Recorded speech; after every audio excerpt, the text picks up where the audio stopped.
Hey there and welcome back to Rimworld. My name is Pete and today we complete another episode of our Rimworld adventure in the Tropical Rainforest with the Believers of Boyo. Last time we left off after hosting a meeting of Sanguophages, originally with the intent of turning one of our people into a Sanguophage too, but instead we were joined by the group's leader, Vulek, who has now taken up the role of the colony's resident bloodsucker. However, he is capable of implanting his Sanguophage genes into somebody else, and we will find out who that somebody is going to be in today's episode. Before we do though, we are presented with our first quest for today. Once again, the Empire is requesting our help. And I think we can spare one person for 6 days, especially if that person gets 3 points of honor as a reward, coincidentally the exact amount that Brandon still needs to advance to the rank of Knight. Before we send him out though, let's finish the project we began in the last episode. I think it's time to finish our new and improved temple, and that includes moving all of our sarcophagi over there. And full disclosure, I have reactivated the Minify Everything mod for this, just because I think it's a bit weird that Ellie can carry a dead rhino all by herself, but our fully grown colonists can somehow not move a wooden sarcophagus. At this point, we will also once again use Kevin's convert ability on Vulek. As I have mentioned in the last episode, converting him away from his cannibal ideology will take some time and be a bit of a tedious process, but I still think it's better than taking him prisoner. Now, also in the last episode, we came into possession of an Archotech Eye, and by popular demand, we are now going to install that on Tuk. This will not only benefit his combat skills, but also his cooking abilities, and by having Dimitri perform the operation, we ensure maximum success chances, as Dimitri is currently benefiting from a surgery inspiration. Just in that moment, we also have a lone visitor pass by, but without anything to trade, she is of no interest to us, and so we can now jump back to the hospital, where the operation is a complete success. Now, for the next 24 hours, Tuk will be under the effects of anesthetic, so it probably will not bother him as much if we now also extract a hemogen pack. This is essentially a blood pack used to feed our Sanguophages. The alternative would be to have them actively nibble on somebody, while this right here seems to me like the more civilized approach.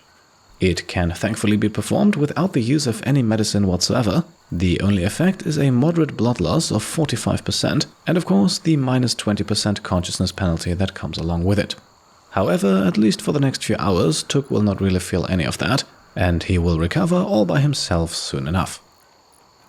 Now, at this point, I think it's time that we make the big decision for today. Let's have Vulek implant his genes and turn a second person into a vampire. And of course, I think it is no surprise that that person is going to be Light. I outlined this already in the last episode, but turning him into a Sanguophage would allow him to slowly but steadily heal his injuries, including the scar on his brain, not to mention that it will also make him an even more powerful Psycaster. However, for the next 2 days it will first of all just make him fall into a coma, as his body needs some time to adjust to the Sanguophage genes. Those Sanguophage genes are now also in the process of regrowing for the next 2.3 years, so we cannot immediately implant them into the next person. Well, we could, but it would cause Light to die. The same is true, by the way, for Vulek, so if we wanted to turn the entire colony into Sanguophages, that would take some time, but at the moment I also don't really think that that's going to be the plan. And so instead we continue work on our new and improved temple room just as a bulk goods trader arrives, and who knows, maybe they have something interesting to trade. And if they don't, then maybe this small group of tribal travelers does. I feel like this is definitely one of the benefits of playing in a more accessible biome. The frequency of traders in this series has definitely been noticeably higher than in the last ones, and we are making good progress towards unlocking the comms console too, so hopefully that frequency is only going to increase. Trading-wise then, we are exchanging a fair amount of goods here. We are purchasing some Nutri-Ammin and also take all the silver that this trader has. In exchange, our storage room will see a noticeable reduction in clothing, chem fuel and chocolate, and Kevin also uses up his trading inspiration. Vampire Vulek meanwhile opens up the sarcophagi for Zagnath and Sao, our 2 earliest casualties and reminders of the path that we don't want to walk. Wyatt and Squiggs meanwhile can rebury their corpses, and with that our sarcophagi meditation station is finished, and Brandon is also just about to wrap up work on the new marble altar. And just like that, we already have ourselves an extremely impressive House of Benevolence, and as you can see, we even have a bit of work still left to do, so it's going to be even more impressive soon. Trading with the tribalists, meanwhile, is rather uneventful. We're just getting rid of a few spare guns in exchange for herbal medicine, and of course, once again, we are taking all of their silver too. Early on the next morning then we can watch as Sanguophage Vulek consumes hemogen for the first time. As you can see, his hemogen bar is below 50%, and that is generally the point where it is sensible to go for a refill. A single hemogen pack adds 20 points and he's now consuming 2 of those, and at a loss rate of 10 points per day this should last him for the next 4 days, provided of course we are not using any of his special abilities in the meantime. For a change then, we move out of the mountain base to watch Squigs in her attempt to tame another elephant. I'm looking for a few extra males just to keep the population in check for the time being, and it looks like that was a success, so we now welcome elephant number 4 to the colony. It will be named after patron supporter Kalanur, and we will keep going with the theme of giving them a slightly more fancy versions of their names. So this right here will now be Duke Kalanur, joining Countess Rotona, the Earl of Bronze, and their child Slaughterbush. In a last-ditch effort, supported by a few skip Psycasts, we also managed to catch the trader again, as we are now unfortunately going to part ways with Donkey Loris. As riding animals, elephants are just as useful, and we now have 4 of them, and if you remember, Loris was permanently injured in an earlier attempt to sterilize him, so simply put, we just don't have as much of a use for him anymore, which is why he will now go with these traders and leave behind Glomus, Morthus and Blossom. Our temple then also finally finished and still extremely impressive, which means we can now continue to work on the next project, a small Sanguophage death rest chamber, because every 30 days Sanguophages will need to death rest for a few days. That is one of the prices they pay for being essentially immortal. And so we are now placing these 2 death rest caskets here for them to perform their death rest in, as that will slightly reduce the time needed compared to death resting in a regular bed. With Vulek here we can also see he's got at most 21 days left before he needs to death rest, and if a Sanguophage does not death rest in time, then he receives a massive consciousness penalty and also loses all of his psychic sensitivity until he does. Now as you can see, these death rest caskets also require power, thankfully though not all the time, but only when a pawn is using them, and even then only 100 watts. That is not a whole lot, but still it might be smart to construct a second watermill generator at this point, as there are a few other appliances that we can hook up to these death rest caskets, and all of those consume significantly more power. And while that is being built, Light's coma also comes to an end. At this point we will keep a close eye on his scars, as he should be able to heal one of them every 15 to 30 days, and who knows, maybe we get lucky and he heals the burn scar from the psychic shock lance on his brain first. The watermill, meanwhile, is quickly constructed, and so we now double our power output, and so, with our Sanguophage setup mostly complete for the time being, I think it's time to focus our attention elsewhere. Let us now accept the first quest to uncover our ideology's relic, the Staff of Sin, and to complete this quest we need to send 7 people on an ancient complex expedition. And to no one's surprise, those 7 will be Tuk, Light, Wyatt, Brandon, Maniac, Carl and Vulek, who now fly away on an Imperial shuttle, leaving behind Squigs, Ellie, Kevin and Dimitri. A few moments later then, the shuttle lands in a slightly more arid environment than we are used to, and the ancient complex we need to explore is very clearly identifiable here. So let's get to it and crack things open. As usual, we are not going in through the front door. Who knows what's waiting for us inside? In any case, with these ancient complexes, it's almost always a good idea to have multiple entrances and exits. Case in point, an unstable fuel node just ahead of us, and thanks to the room now no longer being enclosed, we can safely let that explode. Still, it also blocks our path, so we have to go in through the front door after all, and so far what we discover are comms consoles, hermetic crates and ancient terminals, but at least for now, nothing dangerous. That changes though as Wyatt opens the next door and uncovers a room full of sleeping mechanoids. Best to loop around them for now, which reveals a few more crates, but so far nothing terribly threatening. In the small room up here then we do have one more sleeping Militor, not quite sure if he's part of the other group though. And with that we now know the full layout of the base, so let's come up with a plan on how to proceed. First of all, we are going to open up another exit over on the left side here, as this room also holds another unstable fuel node. And I think at this point we can get started. Let's send out 4 people so that we can now start hacking the ancient terminals. After all, that is our primary objective, so that is what we should do first. Looting the place meanwhile is of secondary importance. As you can see, we have also now disturbed our first unstable fuel nodes, so let's get Vulek out of here before the room burns to a crisp, and let's have him open up another wall section right next to the terminal for slightly easier access. As he then completes the breach and spends some time standing around to wait for the flames to die down, we also learn why sanguophages and fire don't mix well, as at least for a brief moment we lose control of Volek, who is now fleeing from the flames. Now, thankfully, we do regain control after just a few seconds, but still, I'm sure you can imagine how this could become a problem in a combat scenario, so perhaps we should wait until the fire has burned out. Terminals 2 and 3, meanwhile, are successfully hacked in the meantime, and so at this point, with the fire still raging, we begin opening crates. However, we are doing so with light just to be able to safely skip out of here should we need to, and at least so far, things are going smoothly.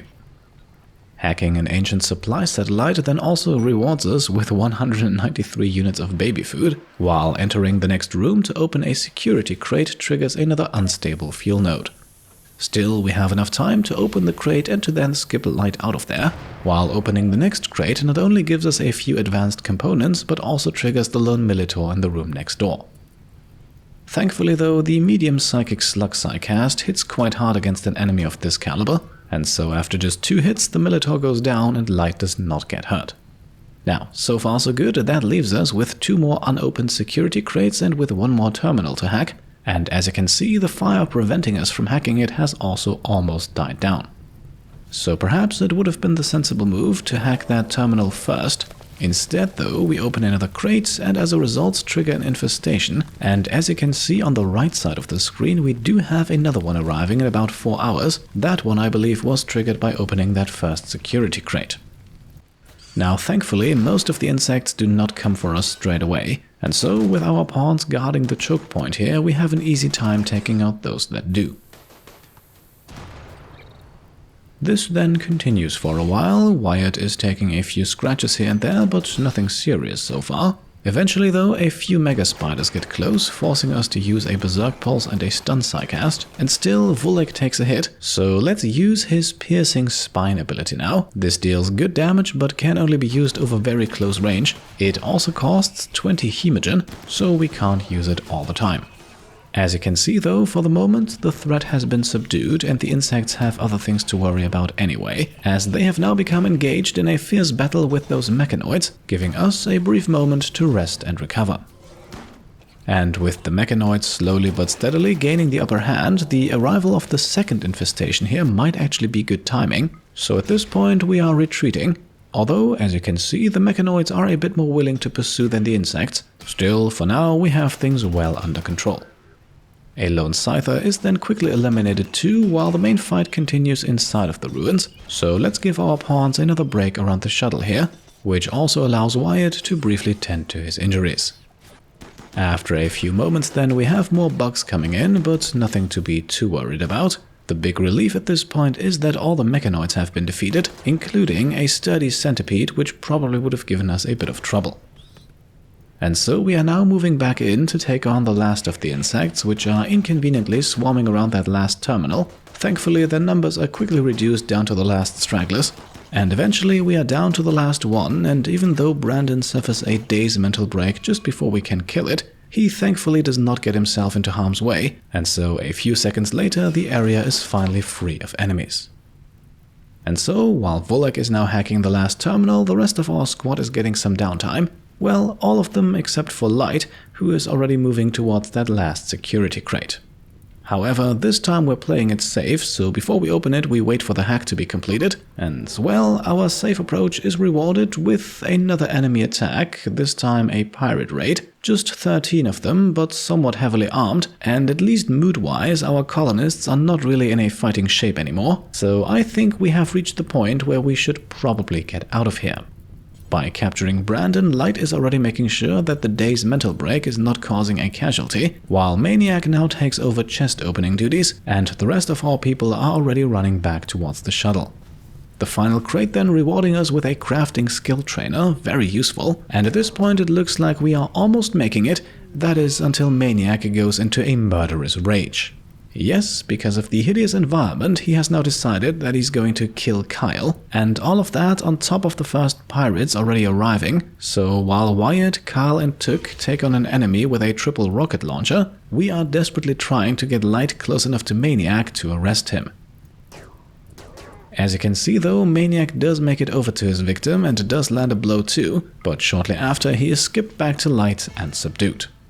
This unfortunately also loses him the mining specialist title of Mournful Miner, and it also forces him to drop the crafting skill trainer.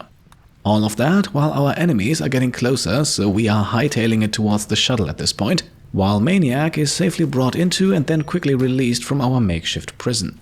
This once again gives us control over him, and now we just need to get out of here. And well, thankfully we know how to skip, so while our enemies are still rummaging around the ruins, Light and Maniac just barely escape. We got what we came here for, and that is more information about the relic. But in the chaotic escape we leave behind what is probably the most valuable piece of loot. Still, I would much rather leave a crafting skill trainer than one of our colonists.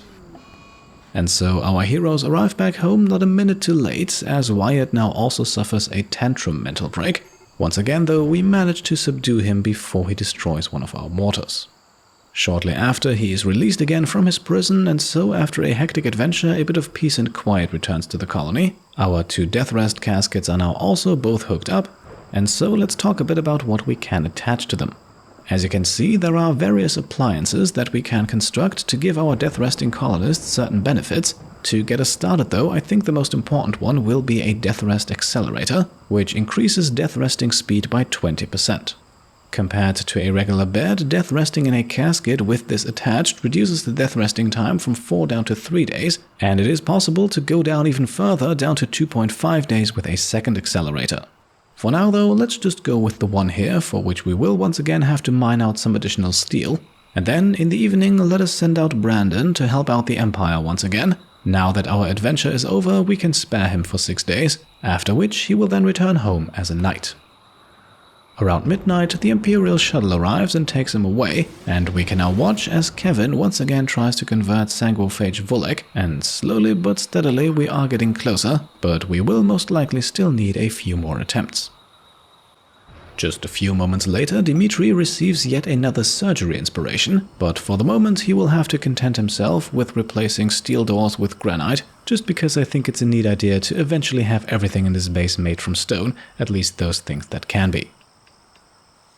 And of course, a good tunneler colony can't do without its mining specialist, so let's use our new temple for the first time to once again give Maniac the role of Mournful Miner. If not for the mining bonuses, then at least to get rid of the mood penalties he received for losing the role, but of course also mostly because he lends himself extremely well to it.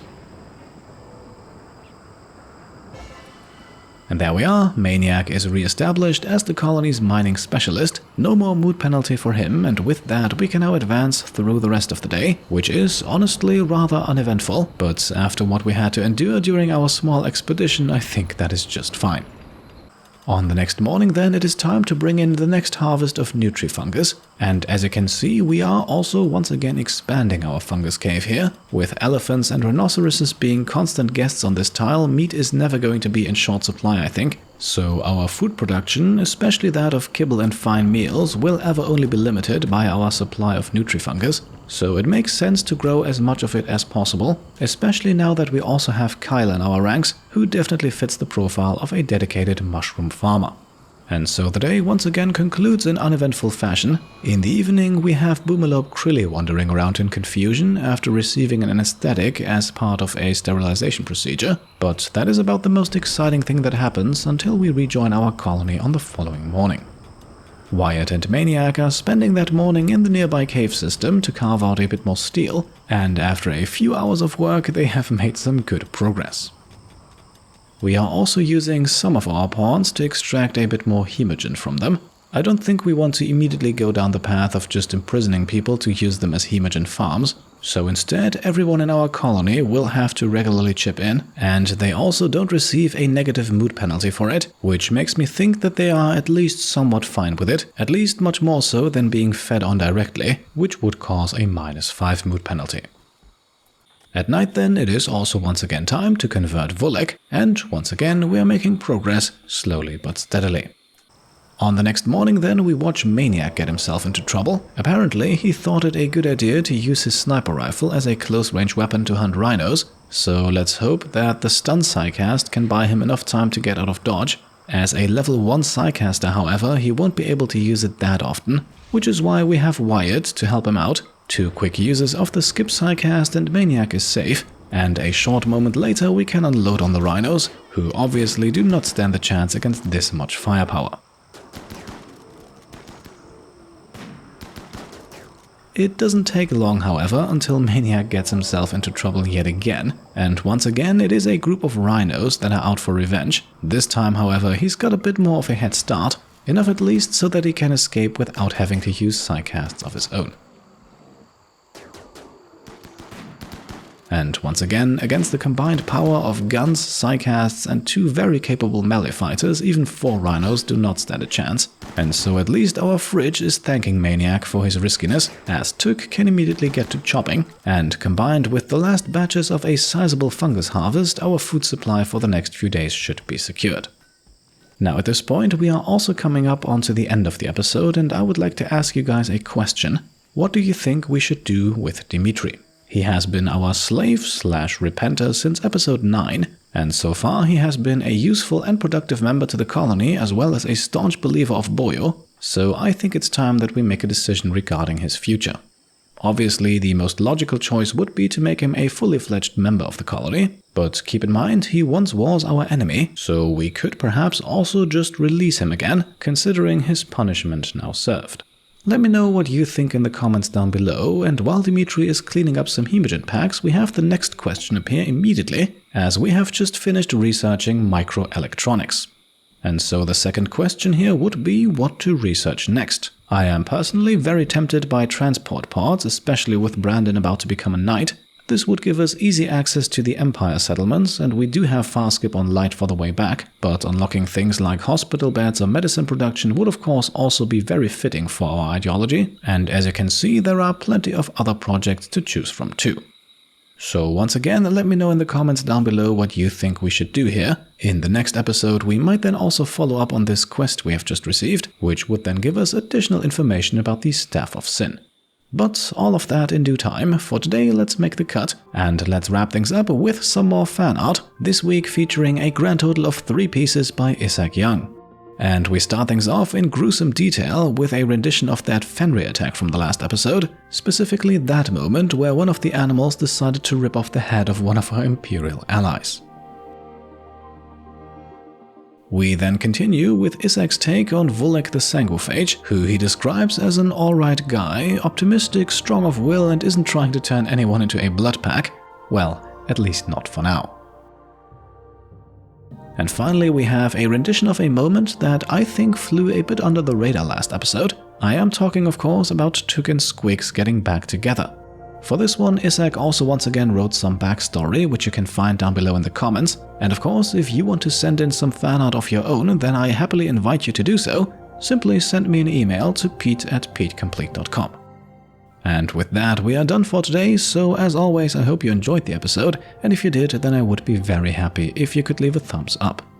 As always, if you like what I'm doing and want to support me and my channel further, then you can also go ahead and subscribe to stay up to date, grab some merch over on shop.petecomplete.com, or check out and maybe even pledge to the Pete Complete Patreon. Thank you all for watching, and I'll see you next time. Cheers.